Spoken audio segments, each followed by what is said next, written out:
안녕하세요. 백목사의 세상 읽기. 이번 시간은 부정선거, 그 중에서도 드루킹 여론조작 사건에 대해서 알아보도록 하겠습니다. 이 나무위키에 나와 있는 자료인데요. 자, 부정선거는 무엇인가? 부정선거, election fraud는 부정한 방법으로 선거를 치르는 행위를 말한다. 민주주의 근간인 선거를 위협하는 행위로 엄격하게 단죄되어야 할 일이지만 민주주의가 제대로 정착하지 못한 나라에서는 지금도 곳곳에서 벌어지고 있다. 주로 독재 국가에서 독재자들이 집권기를 연장시키기 위해 형식적으로는 민주적인 선거인 척 부정선거를 많이 저지르고는 한다. 과거에는 부정선거 관련자 처벌법 1960년 12월 31일 시행됐는데요. 해당 법률은 1960년 4.19 혁명 이후 3.15 부정선거 관련자들을 사법 처리하기 위해 제정된 법률이었으나 이후 오랜 시간이 흐르고 여러 정치적 변화를 겪으면서 실효되었다가 48년이 흐른 2008년이 되어서야 폐지되었다. 참고로 이날 폐지된 법률들은 5.16 군사정변 전후로 제정되었다가 이후 실효되어 유명무실해진 법률들이었다. 자, 종류는요. 사전 선거운동이 있는데 법에 정해지는 선거운동 기간 외에 선거운동을 하는 것이고요. 금권 선거는 유권자들에게 금품 향응을 제공, 즉 돈을 주거나 잔치를 벌이는 것, 부정선거의 대표적인 방법이자 아주 안 좋은 일이다. 시골 지역에선 마을 유지를 포섭한 다음에 주민들을 불러놓고 한 끼 대접한 다음에 다 먹고 나서야 돈을 댄 정치인이 나와서 후원을 부탁하는 짓을 저질러서 뭣도 모르고 한 끼 먹던 마을 사람들이 통째로 선거법 위반으로 막중한 벌금을 부는 날벼락 같은 사례도 벌어졌다고 한다. 한국에서는 2000년대 초반까지도 벌어졌다. 국민소득이 높지 않던 시기에는 주로 농촌 지역에서 막걸리 대접하고 고무신을 뿌렸기 때문에 고무신 선거, 막걸리 선거 등으로 불렸다. 이후에는 경제성장과 함께 설렁탕의 종합선물 세트식으로 아이템도 점점 업그레이드 되면서 1990년대에 가면 농촌 지역에서는 온천관광, 효도관광이 성행했고 서울 강남 같은 부유층 밀집지대에선 한 끼당 최소 3만원에서 4만원짜리 식사는 대접해야 먹힌다는 이야기가 돌았다. 1990년대 중반부터 2000년대 초반까지 국회의원 출마자 한 명당 최소 10억은 쓴다는 게 공공연한 비밀이었는데 당시 여야 주요 정당들이 지역 조직을 동원해서 이런 식으로 금권선거를 했기 때문이었다.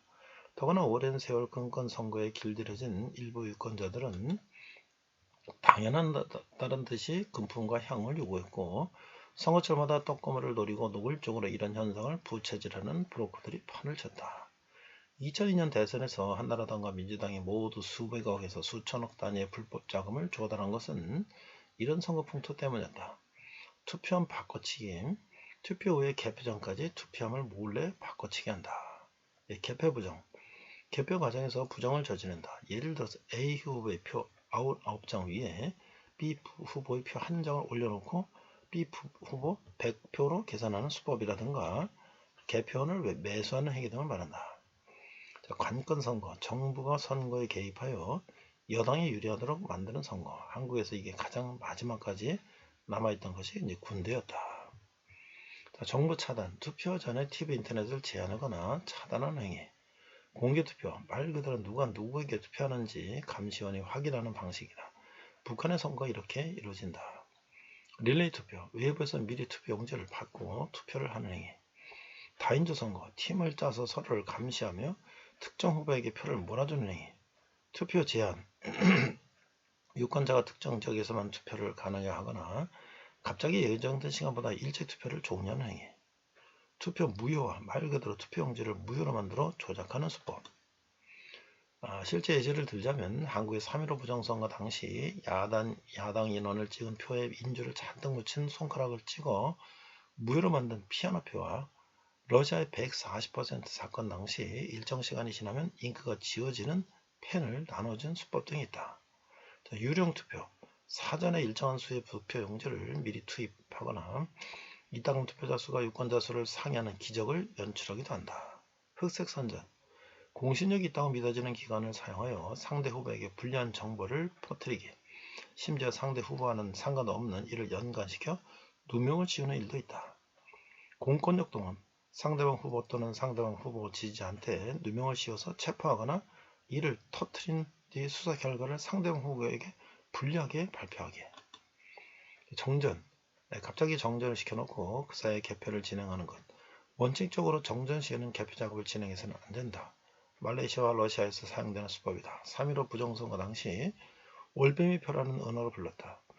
또 정확히 말하자면 어두운 때를 틈타 개표를 허겁지겁 끝내는 것. 부정발표. 투표는 다 정상적으로 하고 개표도 제대로 한 다음 결과를 바꿔 말하는 것이다. 이런 경우 출구조사와 결과가 달라지는 경우가 생긴다. 한국에서 제일 유명한 예시인 3.15 부정선거 당시에는 야담 참가인 쫓아내기, 시계 조작 등의 행위도 이루어졌다. 또 미국에서는 조지 W. 부시의 재선 투표 당시 전자투표함을 해킹해서 부시에게 표를 몰아줬다는 상당히 근거 있는 의혹이 제기되었다. 이 전자투표함이라는 게 종이로 결과를 남기는 것도 아닌데다 이 투표함 회사 사장이 나는 오하이주의 표를 부시에게 바치겠다라고 선언한 일이 있었기 때문이다. 법률 정보인데요. 과거 법조문들로 현행 조문과 여러 차이가 있다. 공직선거법은 한 해에도 여러 차례 개정되어 법령정보센터로 확인하는 게 제일 정확하다. 이 형사재판. 선거 과정에서 공직선거법상 정하고 있는 범죄 행위를 벌이면 형사재판에 넘겨지고 경우에 따라 당선 무효형이 선고된다. 그런데 이 효과는 당선인에 대한 당선 무효에 불과하다. 선거 자체 효력을 사법부를 통해 무효화하려면 다음 문단의 행정소송이 유일한 길이다. 자, 행정소송에서요, 관할이 있는데 만약 대한민국에서 공직선거법상 문제되는 부정선거가 있었다면 선거 무효소송으로 다룰 수 있다. 조문은 공직선거법 제222조에 규정되어 있다.